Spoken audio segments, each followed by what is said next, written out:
Welcome to the Play Readers production of Border Saint, written by our resident, Don Parker. The play is in one act with 4 scenes, running about 1 hour and 20 minutes. For those who are interested, there will be a time for discussion immediately after the performance. Please silence all electronic devices, sit back, and enjoy the play.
The scene opens in the West Laco Border Patrol Station.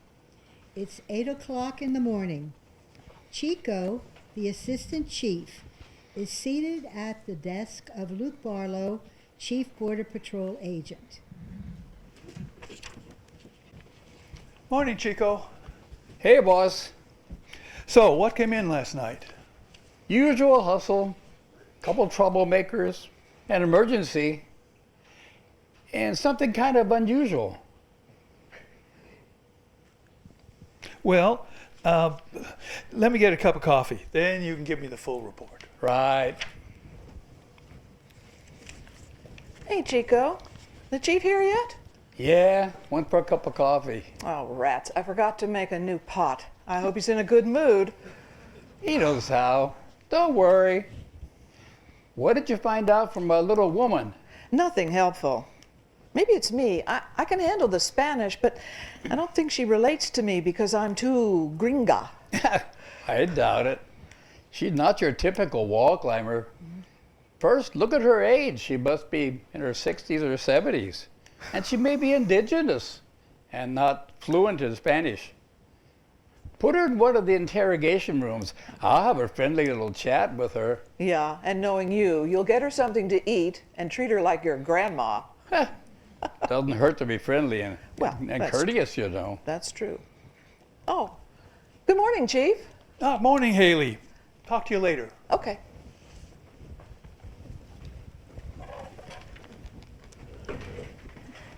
Maybe bigger than my bags.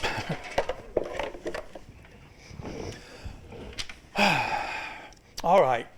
What's tonight's total? What's still pending this morning? 25 illegals picked up, 15 on the perimeter road, most of them from wall hopping, 8 at the border crossing, and then there was 2 already processed illegals that was aiding the crossers. There was the drug intercept going on over at Estero Llano, and Mel called for deputy sheriff backup. And the emergency? One of the detainees had a seizure, you know, full-blown, falling down, blowing bubbles, wetting his pants. Well, EMS took him to the ER. Yeah. During the commotion, one young punk tried to escape. He got stopped at the sally door. It's a good thing you put in those magnetic locks. They had to handcuff him to his chair for the rest of the night before he got processed and sent to the lockup. Okay. So, what was it you said was unusual? It's got me bisoned. That's buffalo, Chico. Right. Well, anyway, Jack picked up this family of 4 over near the wildlife area. There was this older Latina woman with them, but they said she wasn't family. Jack said the little girl, maybe 7, was sick with a fever when he put them in the back of the van. When he unloaded them here, she was fine and playing with her little brother. So Jack was mistaken about the fever. That's what I thought. But he says she was hot, flushed, and limp. I thought he'd have to take her to the hospital. The family says she'd been sick like that for 2 days. What are people thinking when they bring their kids across the border, knowing that they could get sick or die? Yeah, but hear this. The family insists that the old lady cured her. Jack was surprised to see her looking just fine when he unloaded them here. Okay, then she wasn't as sick as they thought. Maybe. I don't know. But the old Latina woman, she's a puzzler. Haley can't get much out of her. Pleasant old gal, just smiles a lot, gives vague answers to Haley's questions. Hiding something? I don't think so. Either she's a good actor or she's a sweet, innocent, grandmotherly type. Yeah, right. The girl's family swears the old lady cured the child. They think she's a saint. You buying that? Never can tell. If Jack's story is true, who can say? I didn't think you were the religious type. You believe in saints? Well, I was brought up that way. But now, I don't know. I guess I'm just keeping my options open. Well, don't let a sweet old lady make you let your guard down. It's the ones that look innocent that'll get you in trouble. I told Haley to put her in an interrogation room. I'm going to have a little talk and see if she will give me some information. Well, you try. But if your chatting her up doesn't produce any results in 5 minutes, bring her in here. We'll see how sweet and innocent she is. Okay, Chief. But don't hatch your chickens before they count. You and your aphorisms. Get out of here. I'll let you know what I find out. Okay.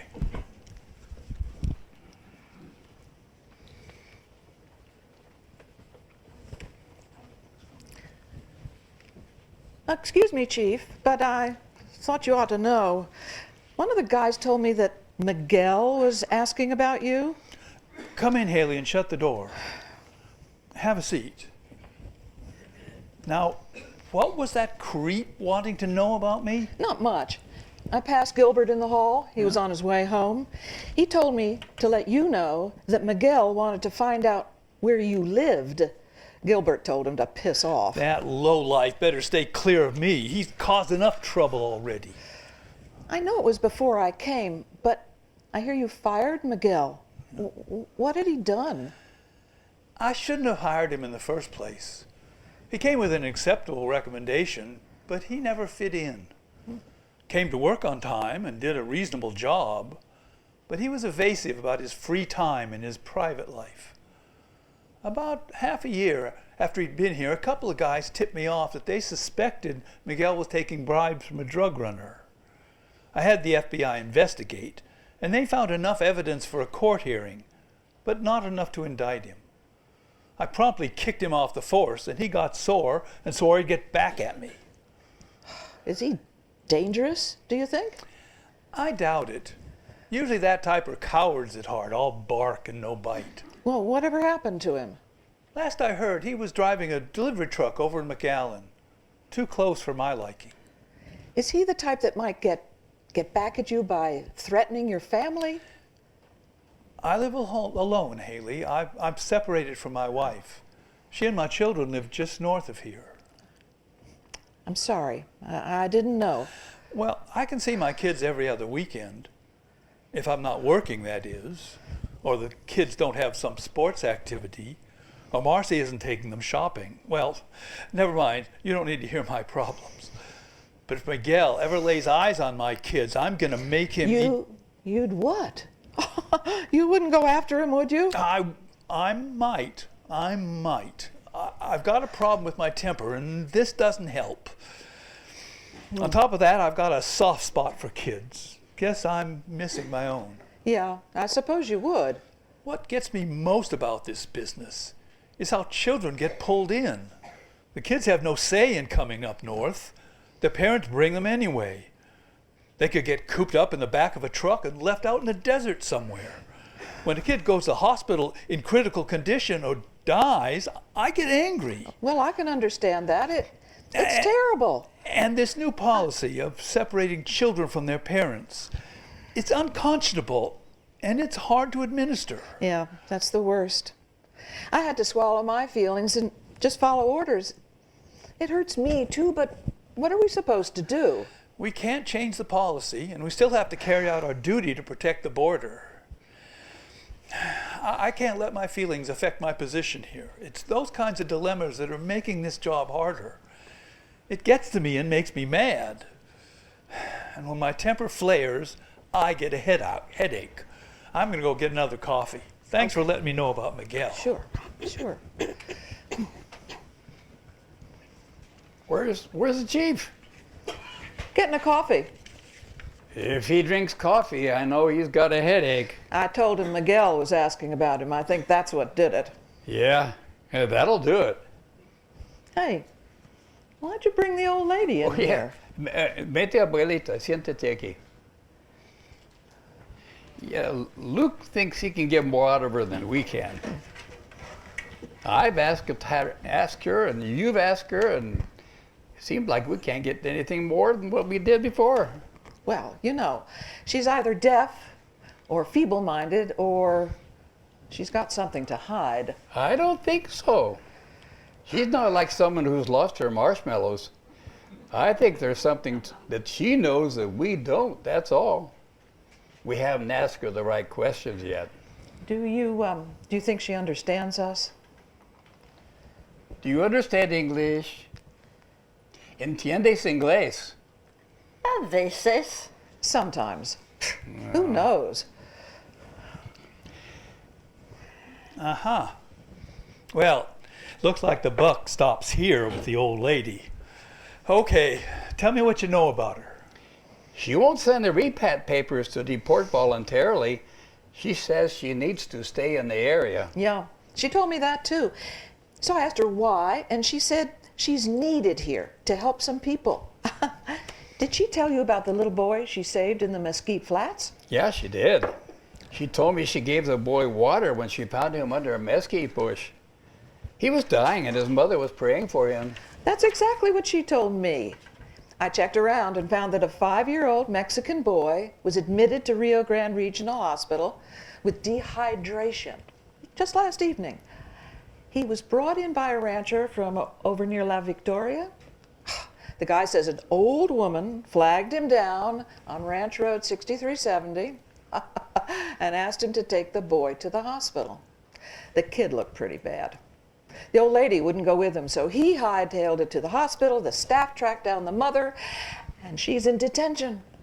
Apparently the kid and the mom got separated just before she got picked up. I reckon she saved his life. Lucky for the boy. Yeah, what's the chances of finding one little kid out there in that barren mesquite flat? Yeah. Hombre, that lady sure gets around. Like I said, the boy was lucky this time. Yeah, I suppose so. And what makes you think that's the same lady we've got here? Same description, wearing what she has on right there. Okay, enough of that. Why are all these lines blank? Country of origin, no information on parents, no age or marital status? What gives? She says she's from any country where she's needed. That's no answer. Ask her what country she came from. ¿De qué país viniste? De Mexico, señor. Okay, she came from Mexico, but in what country did she originate? I would guess Guatemalan, indigenous. I suppose you could put down any Central American country and it would fit. Yeah, that's pretty much what she said. Ask her what country she was in before Mexico. ¿En qué país quedaste antes de México? Soy de cualquier país. No me importa. She says she belongs to every country, and no country in particular. I've asked her before, and she's pretty consistent, no matter how I ask the question. What kind of an answer is that? She must have a family somewhere. Ask her where's her family. ¿Dónde está tu familia? ¿Dónde viven? Todo el mundo es mi familia. Everyone's her family, you know? Do you think she's being evasive, or does she really mean it? This is getting nowhere. Ask her where she was going, where she was planning to sleep tonight. ¿A dónde vas? ¿Dónde pensabas dormir esta noche? Duermo en cualquier lugar donde me encuentre. No me importa. Sounds like she's homeless. She sleeps wherever she can, and that it doesn't matter. It's going to matter tonight. Yeah. It's wherever we send her.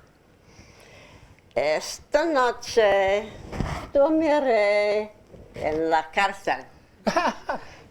She says she's going to sleep in jail tonight. Well, she's right about that. Finish whatever warrant you need, move her to detention for an early hearing with immigration. Right. Abuelita, ven conmigo. Don't leave, Haley. Oh. I want to talk with you. Okay, Chief. What about? You're one of our recent hires. How do you see things going from your perspective? How do you mean? How have things been going for you personally? Well, I have my moments, but all in all, pretty good. Well, I want to know because I don't want to hear about any harassment and you're not telling me. I'd rather hear it from you before it becomes a problem. There's only half a dozen or so women on this force in this district. I know there may be tensions. Well, all right, since you asked. Nobody's giving me a hard time like you would consider harassment, but, you know, sometimes I feel like I'm being passed over for an assignment that goes to one of the men. Either because someone thinks I'm a woman and I'm not capable, or there's an element of trying to protect me. So you're saying I've done this to you? Look, I get assignments verbally. I don't know where they originate. I'm not saying it's you, but hey, it happens. And I don't know who initiates it. Well, thanks for telling me. And I hope you don't think that I have that attitude. I try hard to be completely fair. I'm sure you do. I'm just telling you how it feels, you know? It's one of those things that's hard to document. Yeah, I understand. Haley, I want you to feel free to drop in anytime. I want to hear from you about anything that feels out of place. Or if things are piling up on you and you want to talk. Well, thanks, Chief. I really appreciate that. You can call me Luke. You don't need to be formal. Okay. Luke. Great. Well, I guess you better be joining your assignment. Like I said, feel free to drop in any time. Sure. Thanks a lot, Okay. Luke. Luke. Okay, let's see. Where was I?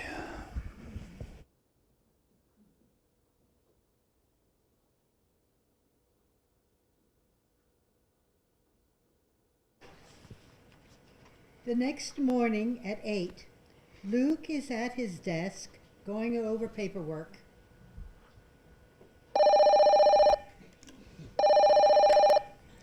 Chief Barlow?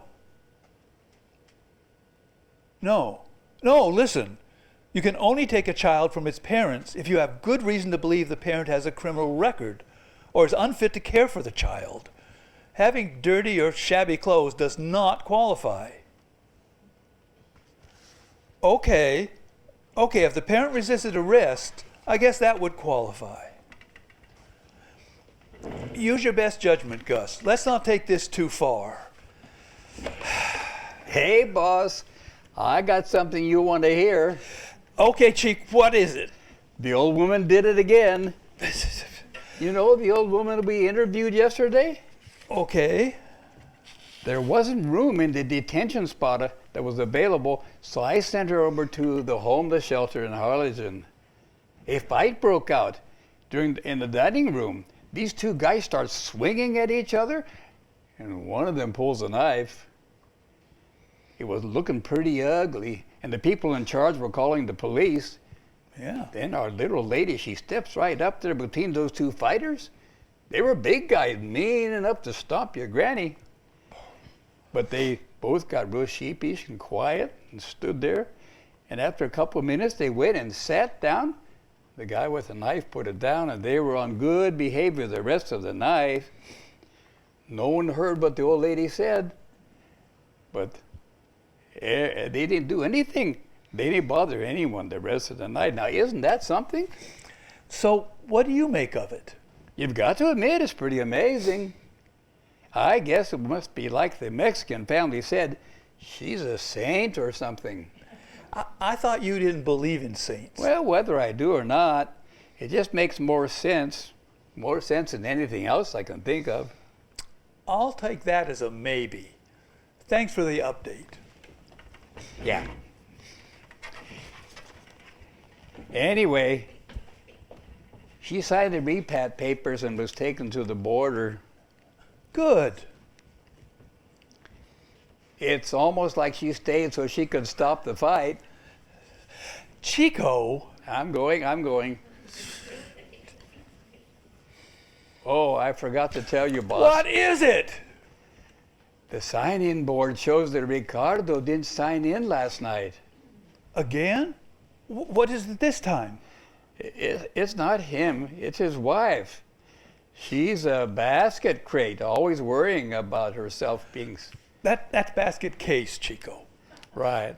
I'm concerned about Ricky. He's a good worker, but he's too sensitive.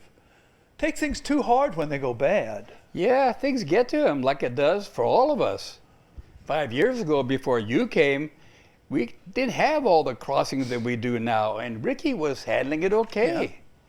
But now, with the heavy traffic, the coyotes smuggling in people and dropping them out in the mesquite flats, and the drug runners, it's not just him, it's taking a toll on all of us, you included.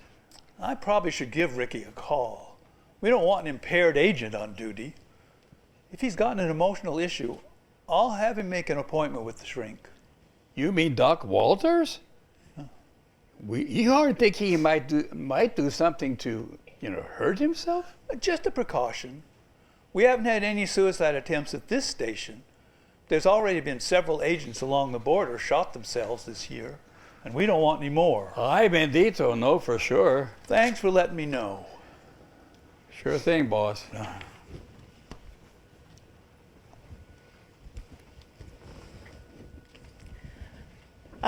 Sorry, Chief. There's a reporter here to see you. hell, how am I supposed to get anything done? What reporter? From the San Antonio Express News. He said you agreed to an interview. I did not mean for him to come here. It was supposed to be a phone call. All right, let him in. Oh, good morning, Chief Barlow. I'm Herb Barron. I'm here to write a story about this border crossing now, and I'm going to record this because I don't take notes. Well, what do you want to know? Well, for a start, how the current policy is working and how the Border Patrol is handling it. We're protecting the border and processing people who enter illegally. Nothing has changed. The patrol has always What been about separating children from their parents? That's something new. How's that going? We're following the current policy, and it's carried out judiciously. Judiciously? What does that mean? Separating kids from their family doesn't sound judicious to me. It's the policy that's been set by the court, and we're following it. I've attended some of those immigration court hearings, and I've heard families describe how their children are ripped from their arms and taken away. Look, did you come here to ask questions or berate the work of the patrol? We're overloaded with illegal crossings. The agents are pushed to the limit, and we still need to carry out our duty to protect the border. And we don't need extra criticism or for anything we do that somebody doesn't like. No criticism, Barlow. And you've just given me a couple of really good questions to follow up. First, the increase in illegal crossings. I don't want to know numbers or facts. In fact, they're easy to come by. I want to know about people, the people who are crossing the border. What do you hear from the people? All right. Let me tell you what we're dealing with on a daily basis. We're picking up more people who've traveled farther from their home countries, more of them who've been smuggled in by coyotes that they've paid exorbitant amounts to. By coyotes, do you mean the smugglers themselves? That's right. Often the coyotes will abandon people or flee when approached by our agents, leaving the people in inhospitable places. Tell me about a case like that. I need a human interest story about people, not facts. Just yesterday, a young boy and his mother became separated in a wilderness area. She was detained, but the boy remained behind in very rugged terrain. The boy was found by an individual who got the child to the hospital emergency room. Was he in bad shape? He was dehydrated and admitted to the hospital. Who was the person that found this boy? I'd like to interview him. The person, a woman, was herself an illegal and was deported. Oh, well, okay. How's your staff handling this current surge and the desperation of the migrants? We're doing our job as professionally as we can. No burnouts? Look, we're all human. Sure, there's stress and fatigue. Well, give me an example. It's getting more dangerous. Traffickers and smugglers have gotten more brazen and cunning. They try new tactics to avoid our camera and patrol surveillances. They can get aggressive when caught. One of our agents was out for 2 months after being hit in the head by a rock. If we defend ourselves and miscalculate how much force to use, we could get in trouble. It just adds to the stress. Now, can you give me the name of that agent who was injured? Yeah, it was Ignacio Cortez. He's okay now. And you say you could get in trouble. Give me an example of that. It's just the exception. It doesn't happen very much.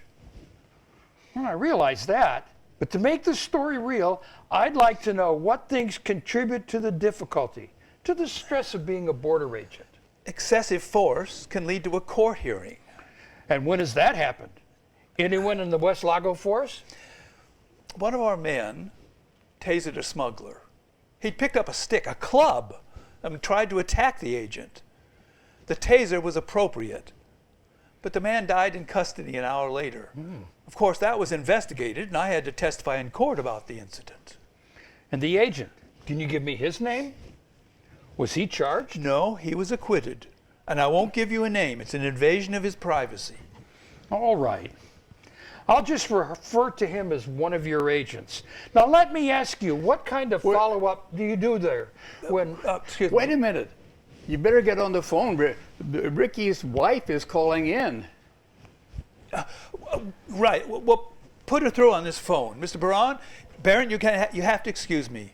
This is a matter I have to handle personally. Chico, please show Mr. Barron to the waiting area. Come on, Mr. Barron, follow me, please. I'd like to know what this situation is. Mr. Part of the story, you know.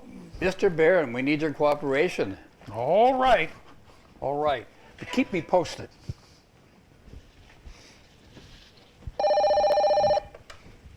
This is Chief Barlow. Yes, Mrs. Salacio. When? Did he tell you anything? Where was he going?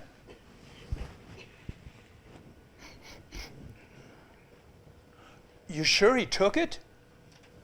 Yes, I'll get in touch with the police and the park rangers.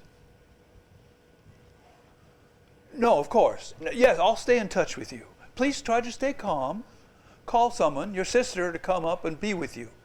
Yeah, we'll do our very best. Goodbye. Well, was that Ricky's wife? What's happened? Apparently they had words, and Ricky left. He didn't say where he was going, and he took his service revolver. Oh, no. I didn't think it would come to this. Ricky's been one of our better agents, but he's sensitive, and I could see the stress was getting to him. Damn, I was supposed to call him last night and see how he was doing. He called in sick yesterday, the second time this month. What did you find out, boss? We've got a dangerous situation, Chico. Ricky is out there somewhere, right now, probably walking and stewing. He's got his gun with him. That's not good, no way. No, it isn't. His missus thought he'd gone to the bar and we'd be back in a couple hours or so. He does that when things get tense at home. But when he hadn't returned after 3 hours, she discovered that his gun was missing, and that's when she called. She's really distraught. I can't blame her. If they had a fight or words like you say, she's got to be blaming herself. Well, I'm calling the police to put an all-points bulletin to watch for him. And I'll alert the park ranger service that he may be in their area. But the park rangers don't patrol the wildlife area. I know they don't, but they can keep an eye on the entry points. That's all we can do. And pray. We've got to think positive, believe Ricky's more responsible than we give him credit. I can't believe he'd take his own life. You know him better than I do. Do you think he'd do it?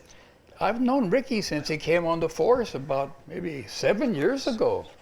I like him. He's one of the guys who understands what the migrants are going through. He grew up in a poor family over in Matamoros, across the border. He got immigrated, and as a teen, and then he got his citizenship. What is it? You can tell he really feels for the people caught in the cycle of poverty, struggling to better their lives by coming north. Yeah. He seems like a good guy, but he must be pretty private about his feelings. I didn't know he felt like that. It's not a bad thing, you know, how he is. It makes people less fearful about the patrol when they're treated respectfully by someone like Ricky. Okay, thank you very much. The dispatcher said there have been no calls of anyone seeing him or of anyone with this description walking the streets. The squad cars are currently driving out there looking for him.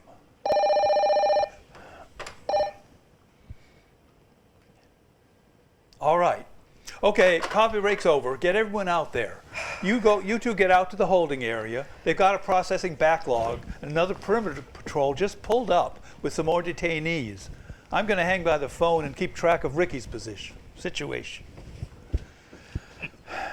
Damn, this is bad timing.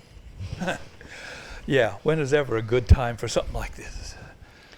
Why me? How did I ever get in this position? I've got to get more coffee.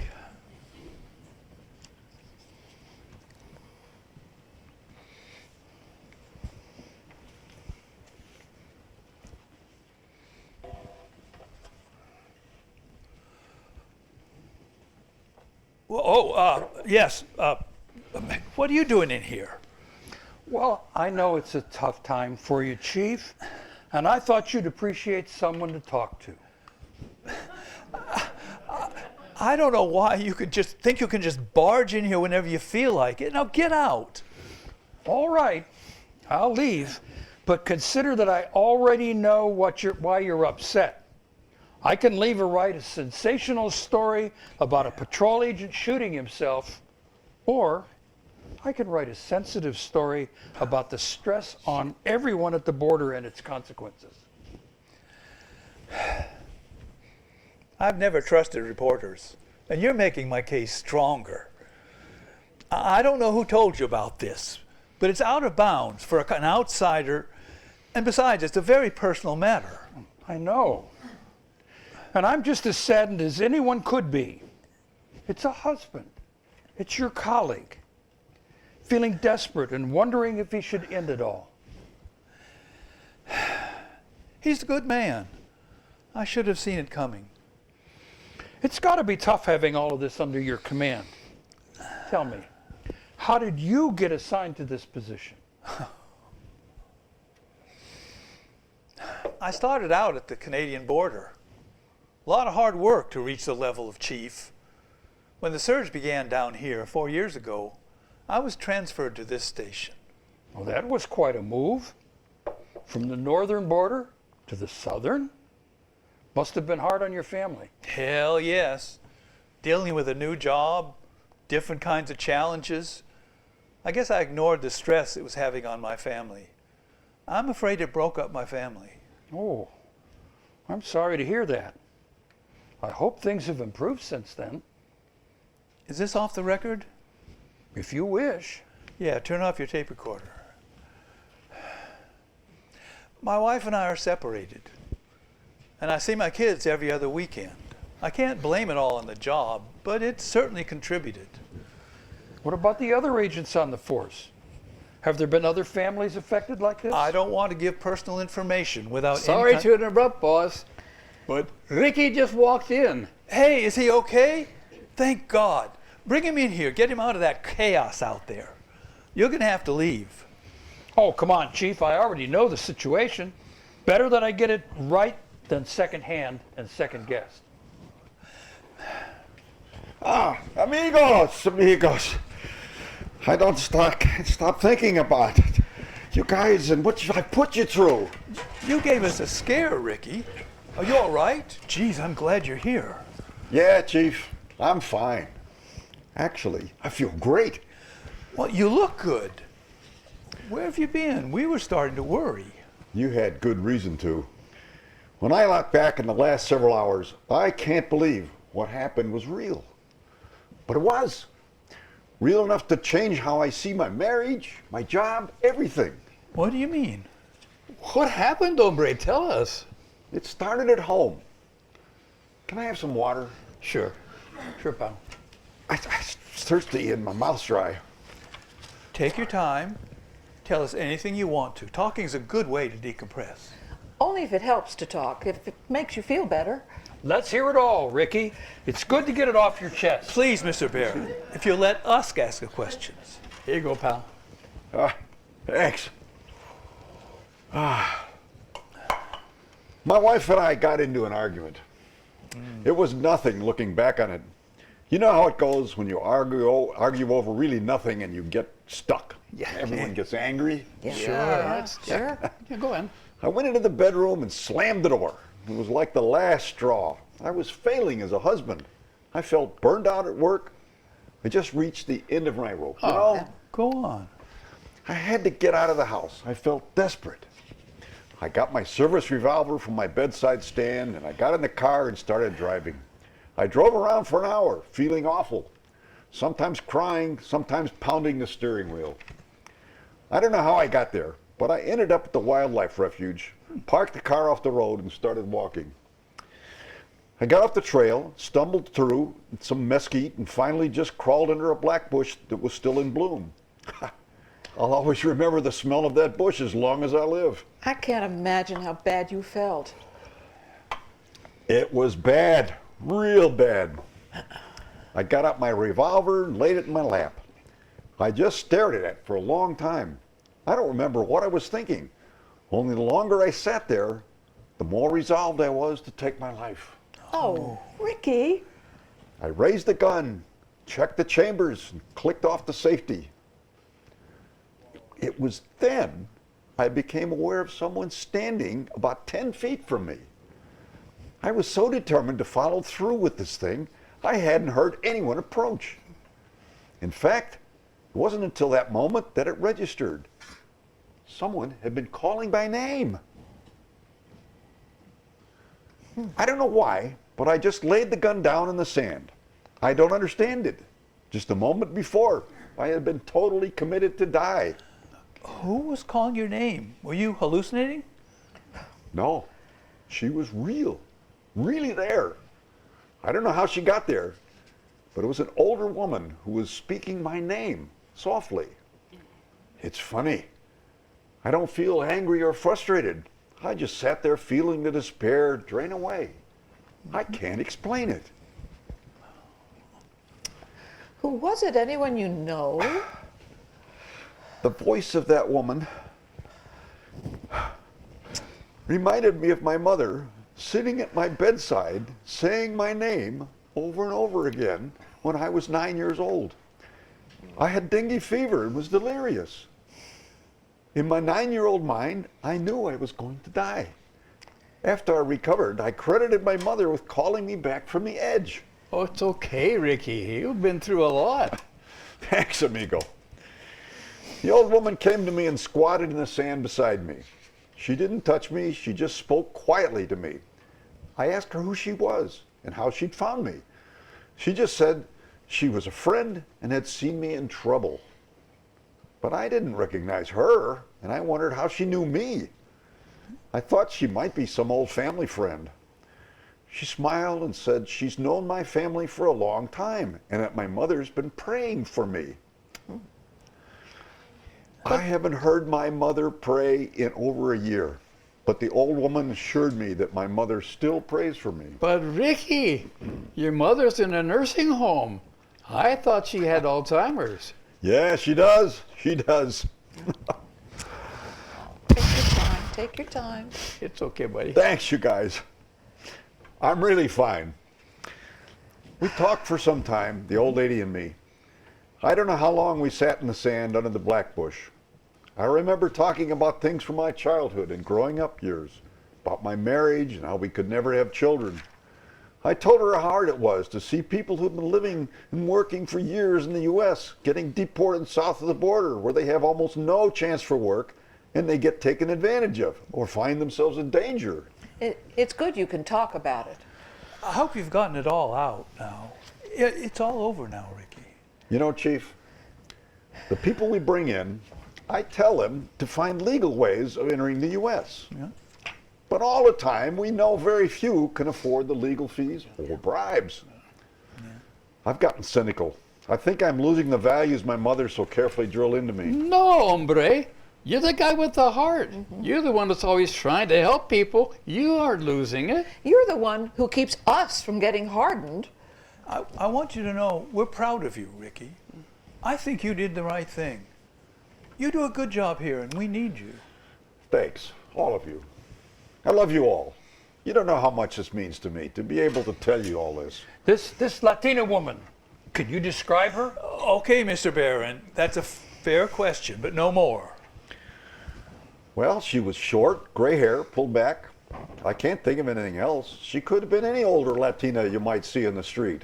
Oh, what was she wearing? She had on a jacket, a denim jacket. It looked like she was two sizes too big for her. And let's see, yeah, she was wearing a baseball cap. Not like most women her age. That sounds like It sure does. That's how our little Latina lady was dressed. I thought she was in detention. Well, she was voluntarily crossed the bridge in Progreso about noon yesterday. Then how did she get to the wildlife refuge?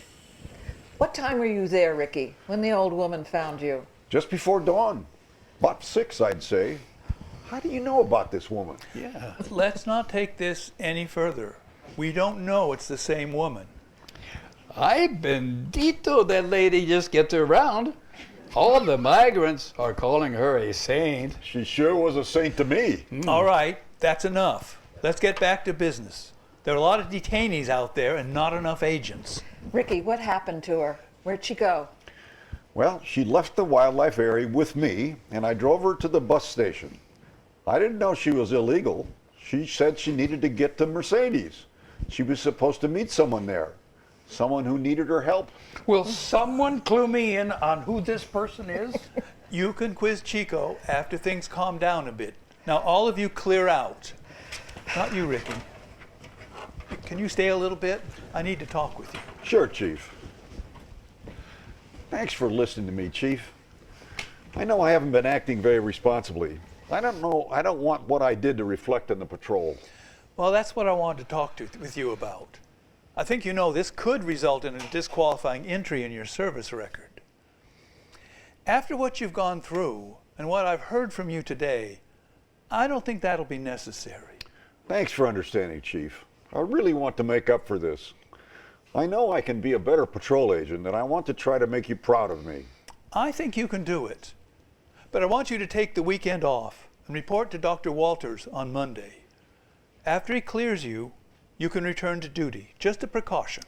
I understand, Chief. That won't be a problem. And thanks for the extra time off. I've got a lot of catching up to do with Margarita. Yeah. There's a lot I got to do to make up to her for what I've put her through. Now, off the record, what do you think about this little Latina woman you met? We've had several encounters with her here at the station. I really don't know. She seems so average, so unremarkable to look at, but I felt different in her presence, you know. It was calming, reassuring to be with her. I can't explain it. And I have no idea how she knows about my mother. I hardly ever mention it to anyone here except Chico. Mom's been in that nursing home for over a year, and she hasn't recognized me for maybe 6 months. It's a real puzzler. I've got to tell you something. I haven't mentioned this to anyone else at the station because some of the guys are getting ideas about this woman that aren't professional. What, Chief? I visited my brother and sister-in-law last weekend. They live over near Santa Rosa. My brother's in construction, homes and offices, buildings, little things, stuff like that. He has a real skewed view of migrants and Latinos in general. He's been down here a long time and become a bit of a redneck. His wife is different. She's an immigration attorney who works for the government and sees both sides of this issue. You know, has some compassion for illegal migrants. But she's a real stickler for the law. Uh-huh. Anyway, she was telling me about an unusual case she handled recently. And one of the things she told me made me think about this little Latina woman. Yeah? So Emma, my brother's wife, tells about a situation near Reynosa on the border. A Latina woman, an American citizen, was delivering a package of money to some Mexican relatives who'd slipped across the border. Some arrangement they had to hand deliver money. They were accosted by armed robbers.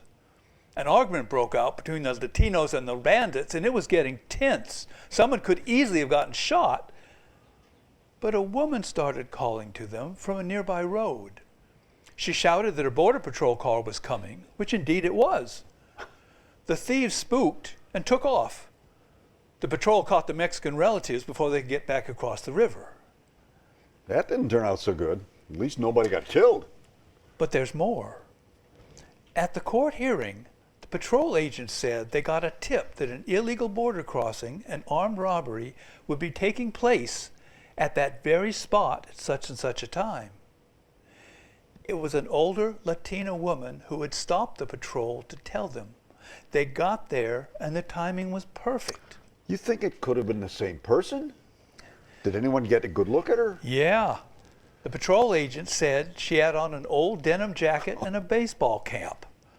And the arrested people said that was like the woman who called from the road and broke up the robbery. Madre mia, that's amazing. That sounds just like the Latina who talked with me. That little old lady is pretty incredible. There are a lot of coincidences here. I can't explain it, and I don't want it to go any further. I don't want the patrol conjecturing about any of this, and I certainly don't want any rumors going around. You mean the rumor that she's a saint? Is that it? You can think what you want, but I don't want you or anyone else talking about it like it's a fact. Treat it as something we can't explain and leave it there. Is that understood? You've got it, Chief. I think we can do that. Okay, Rick. That's it. I want you to check in with me Monday after you've seen Doc Walters. Thanks, Chief. I'll be here Monday and ready for work. Okay.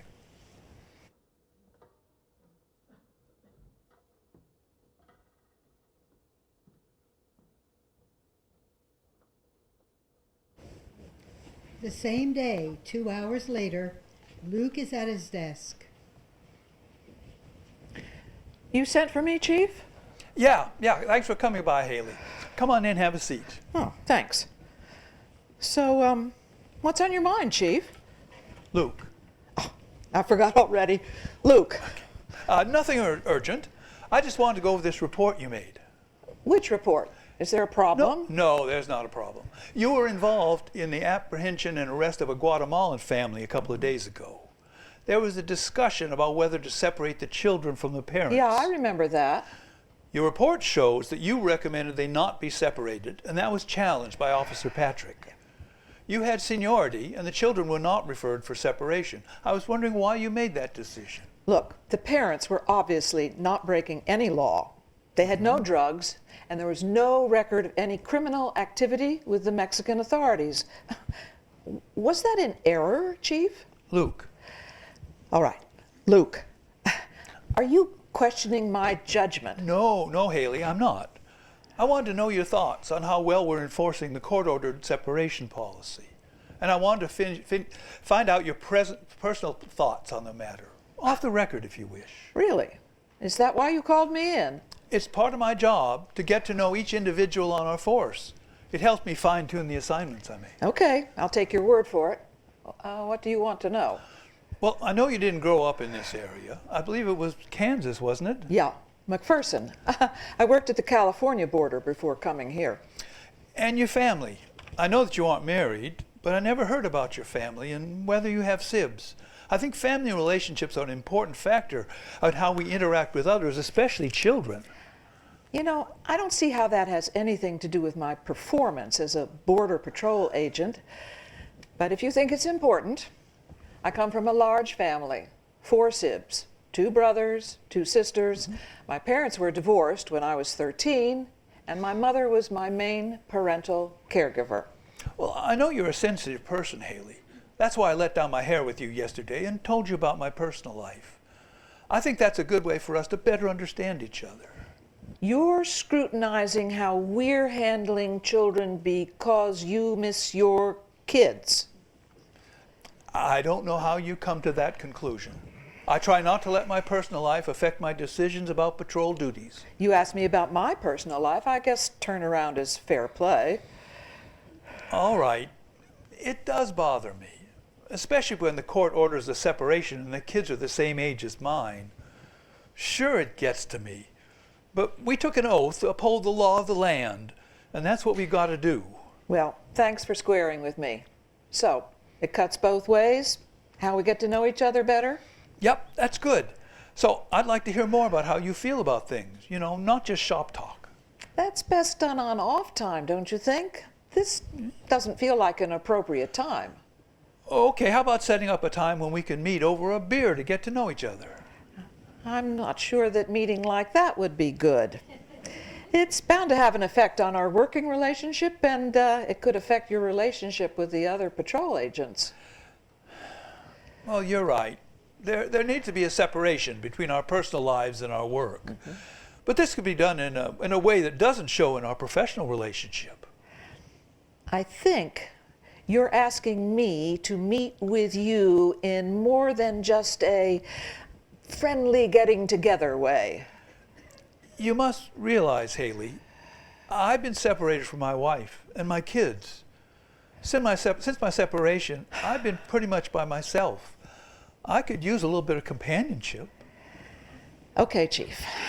I see where this is going, and I've got to be frank with you. I am not the woman you think I am. I'm gay. Lesbian. That's not required information on my employment record, but maybe it should be. So I think you can drop any further exploration of a potential relationship right now. Okay, I see. Well, under the circumstances, I guess we can end this conversation. I hope this doesn't affect my position here on the force or my relationship with you as chief. Of course not. I'm sure you're well aware we have a non-discrimination policy in the patrol. Of course you do, or you wouldn't have brought this up like you did. But don't worry. This will be off the record, and there's no change in how you're treated on the force. And I urge you not to mention this conversation to anyone. Right. I think that would be in the best interest for both of us. Agreed. And by the way, your report was fine, very professional. You made the right decision. Well, thanks, Chief. I better get back to my assignment. Right. I've got work to do, yeah.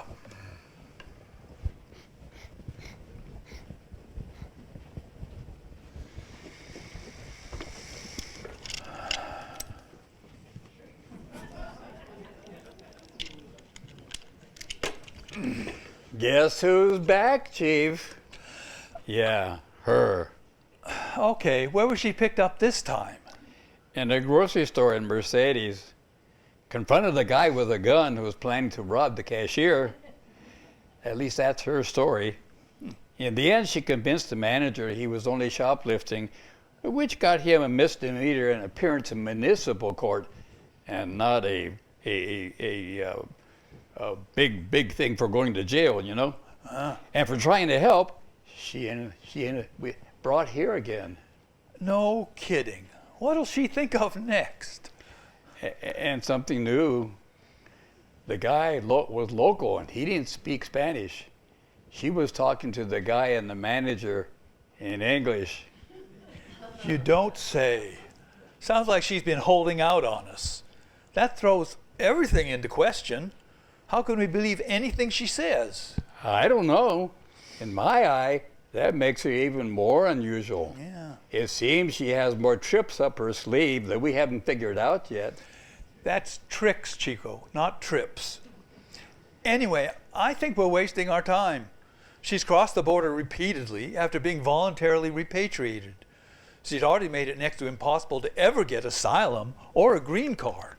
Yeah, well, I've got to go. We've got a backlog out there. Chief. What is it, Chico? She says she would like to talk with you. Does she now?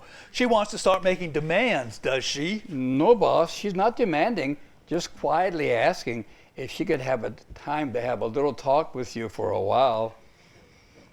Hell, I might as well take all this paperwork home. I can't get anything done here. I can bring her back then. It'll free up some space in the holding area. Yeah, I might as well find out what I can and get her extradited for a quick deportation. What a bother. Okay, bring her back.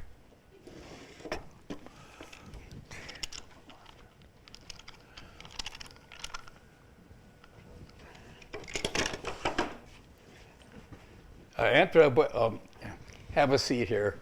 The chief wants to talk with you. Right there, just have a seat.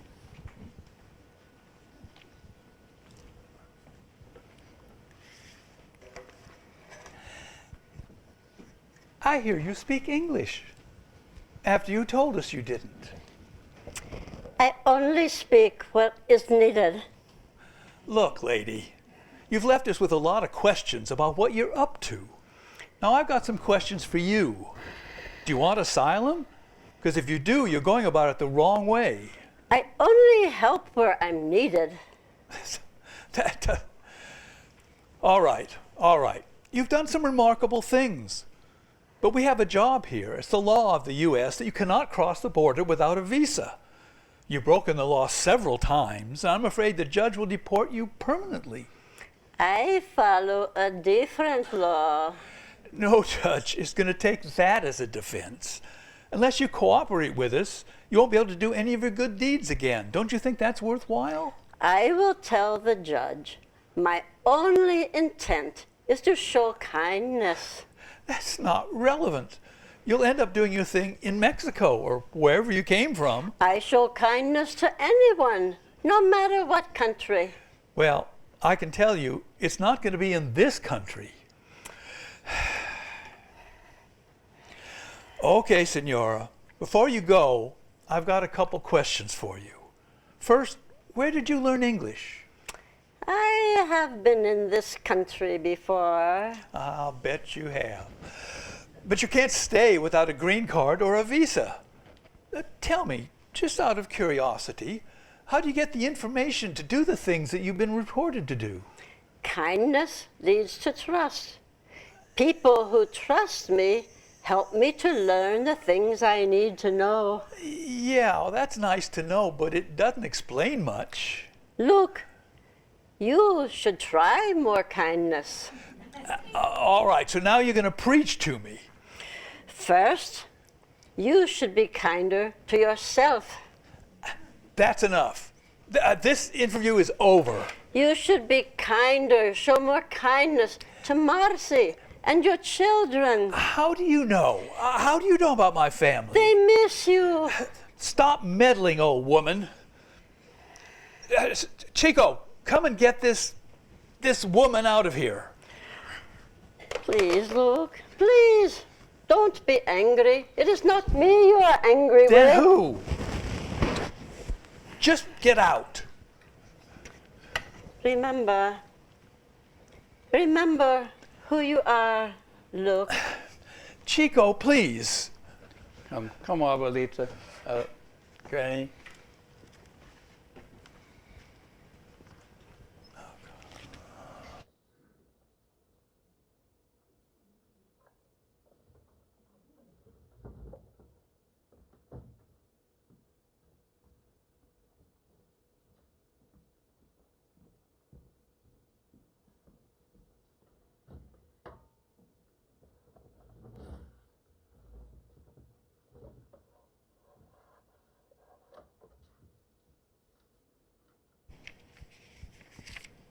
The same location.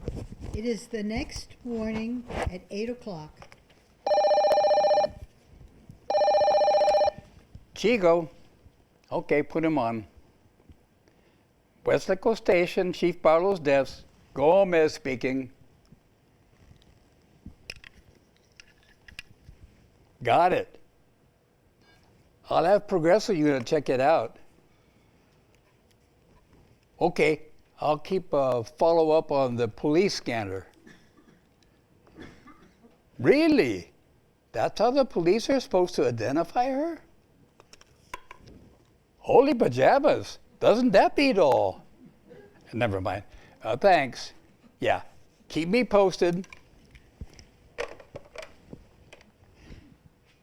Haley, get in here. I need your assistance. What's up, Chico? There's been a tip that a truckload of illegals is gassing up and buying food at the neighborhood Walmart center. The police have sent a squad car in case there's trouble before we get there. Why would a coyote go to a Walmart? That's stupid. Got me. The informant described the truck and the driver and said she'd be in the parking lot to point out the truck. Now get this. Yeah. The informant told them to look for an older woman dressed in a denim jacket and a baseball cap. Oh no, that sounds like... Do Yeah. you really think it's her? Who can say? But given what we've seen, it wouldn't put it past her. I can't believe it. She was bussed to the border just yesterday. Yeah, she sure does get around. If it's really her. So, what's the plan? I'm going to call Progresso Unit on this phone and direct them to an urgent level run to the Walmart on South Texas Boulevard. You stay here with your cell phone and your police app and follow the conversation. Okay, got it. Morning, Chico. Anything new? Got a situation underway, Chief. Truck of illegals being intercepted in a Walmart parking lot. Walmart? What kind of an intercept is that? Yeah, kind of strange. We got a tip from a reliable informant who can direct Progresso Unit and the local police to the vehicle. I'm following on the police app. Who's the informant? Anyone we know? Wait till you hear. The call went into RGB headquarters. Yeah. The dispatcher said it was from a Spanish speaker who knew all her facts and seemed to know what the trafficker was doing. The informant gave a description of the truck and the driver and said she would be in the area to point out the truck. Okay. And get this, she told them how she was dressed so the police would recognize her. Very thorough. So? She said to look for a Latina woman wearing a denim jacket and a baseball cap. Her again? Who else? It's getting to be her BO, the way she operates. That crazy woman. This better be a valid tip. I guess we'll find out pretty soon. How close are they to intercept? The police report they spotted the informant. Yeah, our plucky little lady. Oh, yeah. This better be a real bust or it'll spoil her record. If that truck is loaded with migrants, we better be prepared for a busy afternoon here. You know, I hope the occupants are okay. Who knows how long they've been in that truck? It's hot out there. Maybe we should call the EMS to have an ambulance stand by. Let's see how many there are and what shape they're in. Hold on. There's a lot of chatter.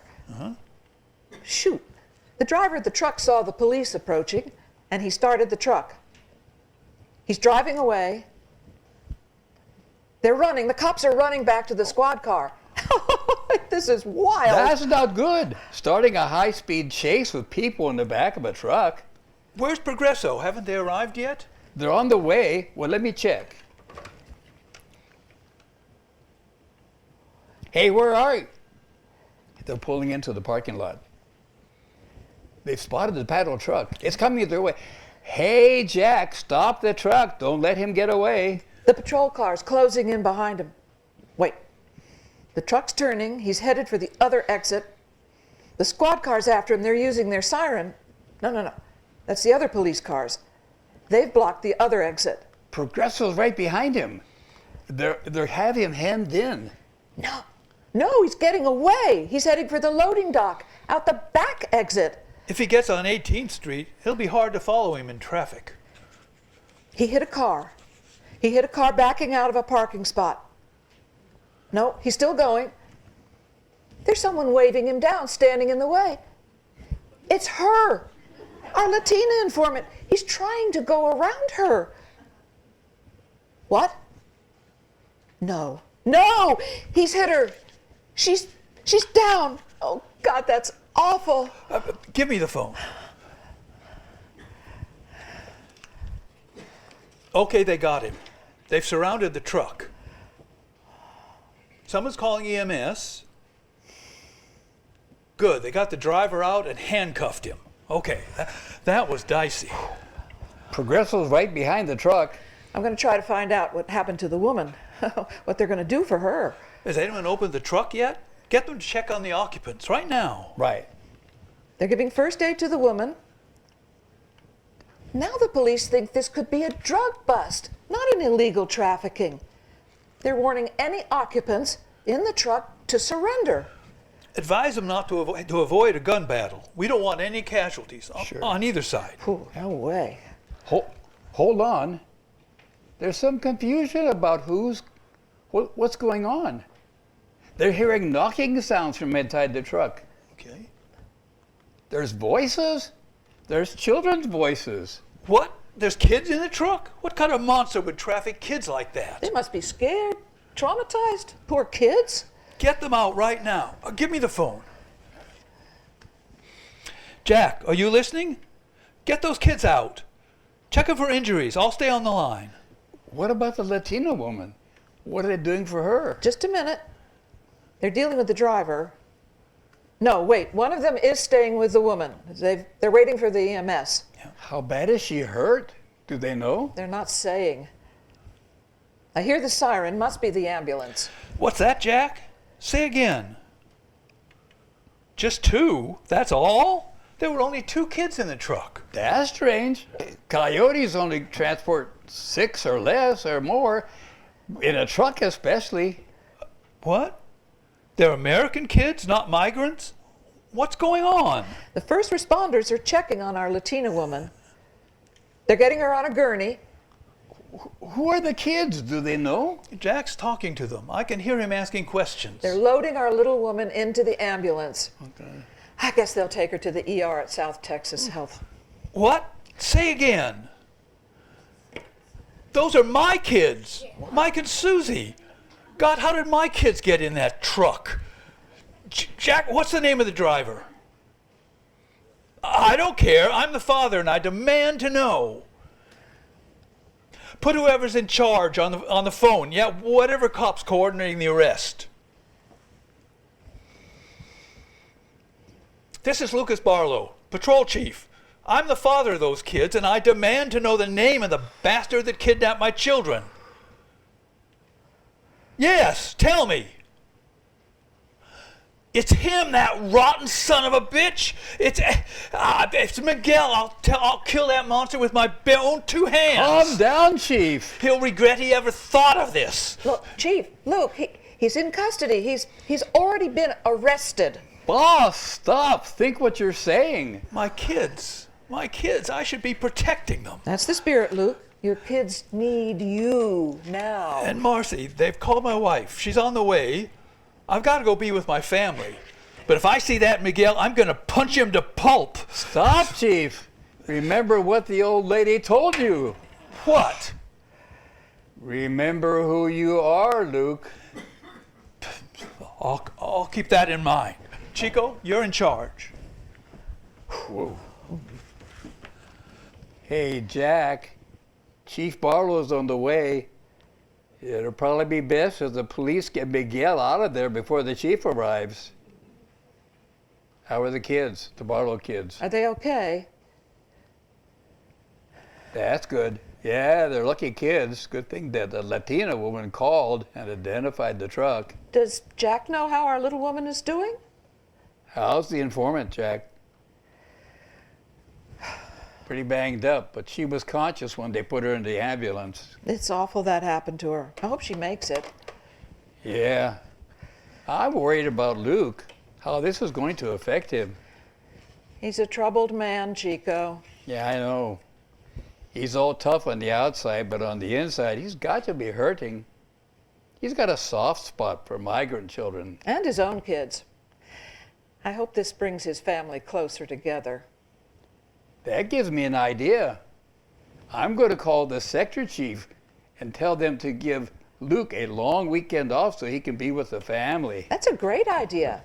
And I want to go to the hospital and find out how our little Latina lady is going. And you can do that after your shift is over. Right.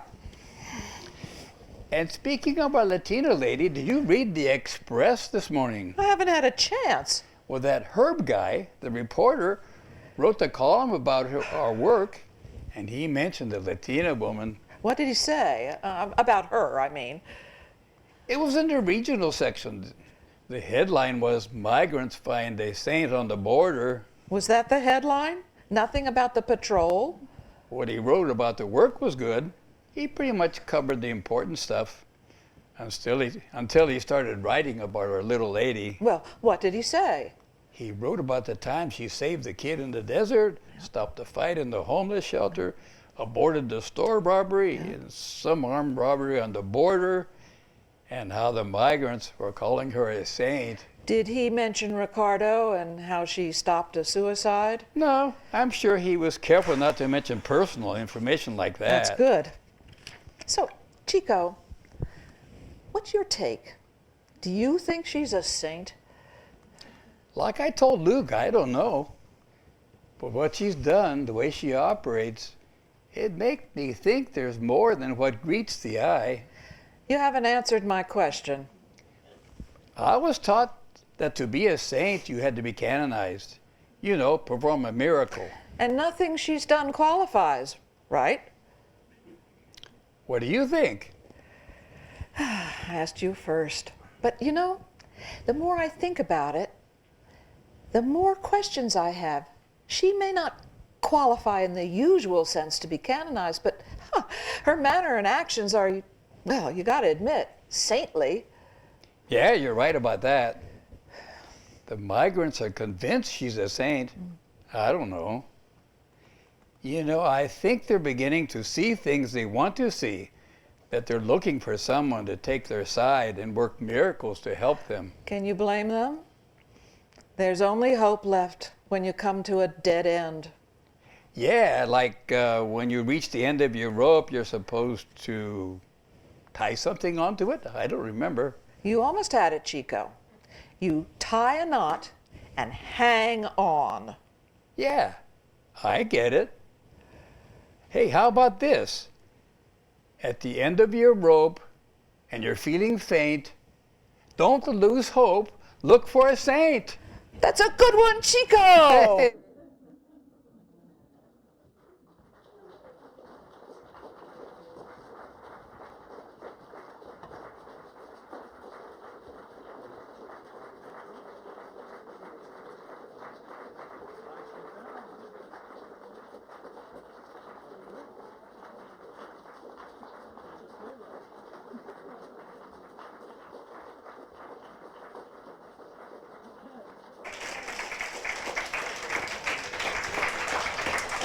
Okay.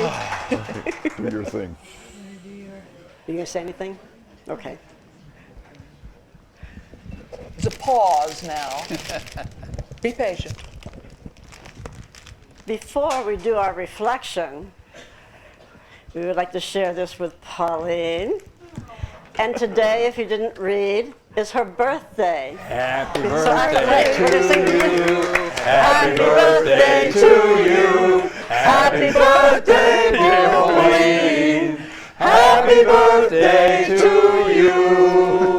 Yay!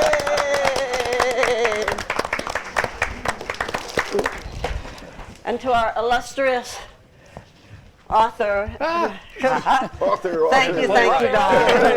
Our playwright.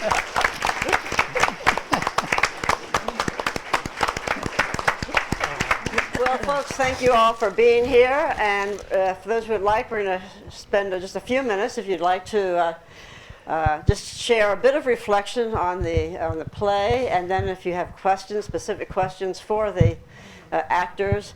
We need one more chair. Okay, yeah. So, just to get us started,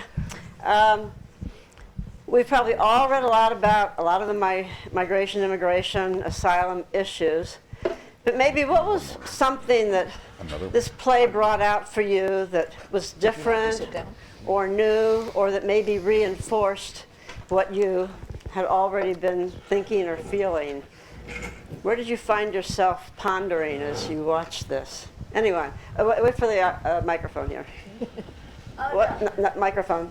It's being recorded. It's being recorded. I think you should all do it in character.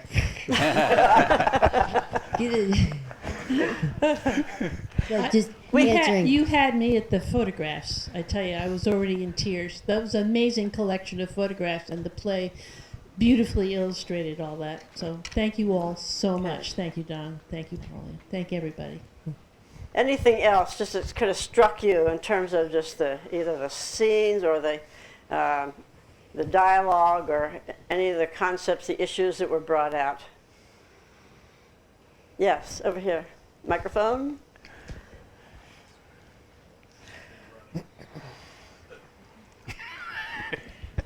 I was thinking how many border control workers it would take to be able to take this seriously like they were doing their job. I think it would be probably 50 times what they have. And it must be a zoom, zoom, zoom, zoom, and not have time to reflect on anything. It must be a horrible job. Yeah. So I don't know if anybody has real information from real border control people or not. Don, Thank tell you. what you found out when you were researching. When I researched this, when I wrote the article, or the original idea back in 2017, there actually were 6 Border Patrol agents on the south border that committed suicide that year. Pretty stressful. Other questions you might have for any of the actors? It's interesting that this comes at this time. I don't know if anybody planned this, but we've had one hell of a week. And one of the issues is deportation, as we know. So this is very, very timely. We're going to be probably hearing a lot about this in the next weeks, maybe longer. So I was just struck by that in terms of the timeliness of this week and some of the things that have been said after the inauguration. Yeah. So, Don, Thank you. just a thought. Thank you. Don, tell us when you wrote this. He did. Well, the original idea was written in 2017 during the first Trump administration.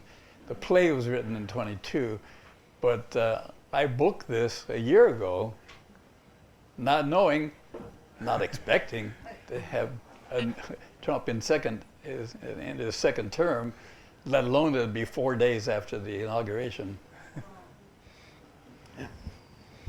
Other questions or comments? Must be the We Holy got Spirit. we've got one over here for Bud.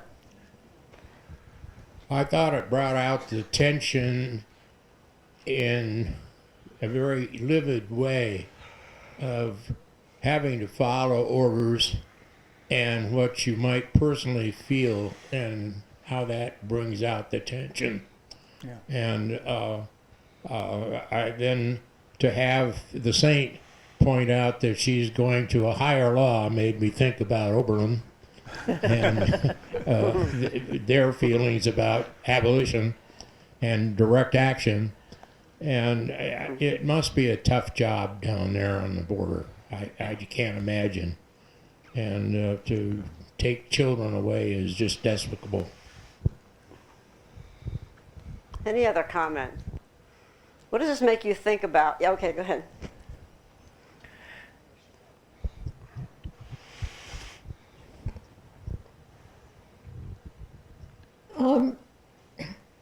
The director, thanks to Pauline, managed to keep the drama going, but each person came across as very individual. And is this something that you thought about, or is this just how you direct? A question for the director. Thank you is the point of it. That's always the, I try to get them to think of their characters and to bring them out, think of the background of these people. And of course the script helps a lot, the language that they're speaking. I thought that they were a terrific cast. They worked well together. They had ideas of their own, and that's what it is. It's collaborative, and I don't tell them you should do it this way. It's like we work on it, and they did a terrific job.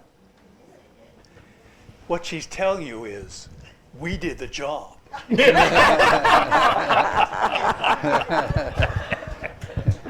And I would also say, speaking personally, that khaki is not my color. But when I put this shirt on, I thought, oh God, I am a different person. And that, so I hope that came across. Yeah. And I loved Don Parker's accent. He had to work hard on that. Thanks to you. Other questions or comments? One over here, yes. I would really like to compliment Don on his treatment of the issues. Barbara and I live 35 miles from the Canadian, not 35 miles, 6 miles from the Canadian border for 35 years. And our friends, people in our church, my patients, were all people dealing with the border. And they're wonderful people. They worry a lot. They really try to take care of people. So that you really brought that out. Thank you. Some of that is one personal was just killed in feelings. Vermont today. Yeah, I put myself in a position of a border patrol agent, and I obviously got some of my own personal feelings in there too. And they're by themselves. They patrol the border, one man in a car. Yeah. So one person in the car, I should say. The other thing, Barb and I also worked in eye clinics in rural Mexico for 7 years after we retired. And you also portrayed the vast majority of the people who are swimming the river. They have very little opportunity. They live in unbelievable conditions. My first thought at the end of my first clinic, or even the beginning, was, hey, if this is how I had to live, I'd be swimming the border too.